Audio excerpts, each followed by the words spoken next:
Hey, welcome to One Word Suggestion. I'm your host, Aaron Thompson, and this week's word is listening. For inspiration, can I please get a one-word suggestion? One word suggestion. One word suggestion. One word suggestion. Welcome to the podcast. For those of you who don't already know, every week I take one word suggested by you and use it as a leaping off point to explore the benefits of improv as they relate to life on and off the stage.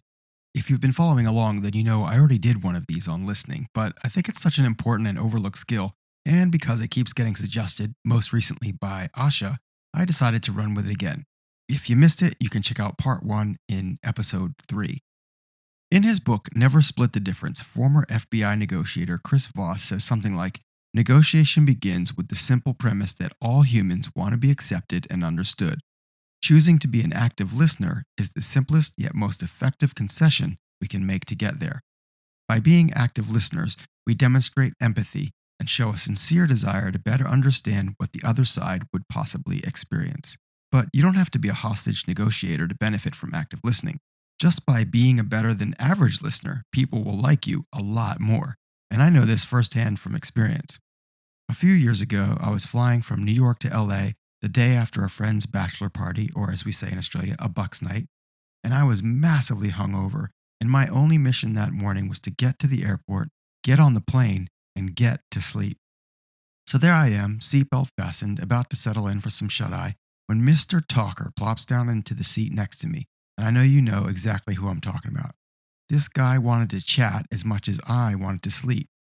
The thing is, in my semi-sober state, I didn't have the presence of mind to just tell him, "Sorry, mate, I'd love to chat, but I really need to close my eyes for a bit." So instead, I just let him talk at me. Now, I may have mumbled the occasional, oh, ooh, ah, huh, along the way, but mostly I just listened for all 6 hours of the flight. Finally, we land in LA, and he starts shaking my hand, gives me his business card, tells me how much he enjoyed our chat. And by the way, he has a daughter my age. Come to dinner sometime. Now, I never met his daughter, but I did learn that listening is the simplest gift you can give someone, even if it's not always easy. And by inadvertently giving him that gift, he liked me for it a lot. Now, if you want to be more than just a passive listener like I was on that plane ride, you need to become an active listener, and that takes practice.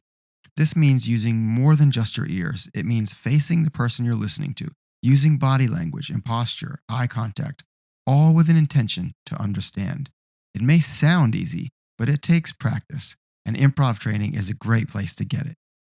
One question we often get asked is, if being a good listener means not interrupting someone, how can I make sure I get my points across? So one of the little tricks I use is to always have a pen and paper handy and just take notes as you listen to the person speak. You'll find that one of two things usually happens. They make the points you would have otherwise interrupted to make, and they feel good because they were heard and respected, or they run out of steam and feel good because they were heard and respected, and then you can say something like, "Thanks for sharing all your thoughts. Now I have a few things I'd like to add as well," and then you start in on your list. So that's my hot tip and my take on listening, part 2. Thanks to Asha and everyone else who kept suggesting it.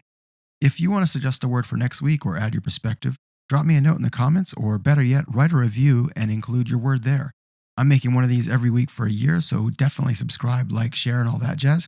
And in the meantime, if you're interested in improv for personal growth, professional achievement, or just for fun, my suggestion is to get yourself into an improv class or book a corporate training workshop for your team. You can learn all about LMA's programs at www.lma.training. Thanks for listening. One Word Suggestion is brought to you by LMA Professional Development. Please visit us at www.lma.training for more info.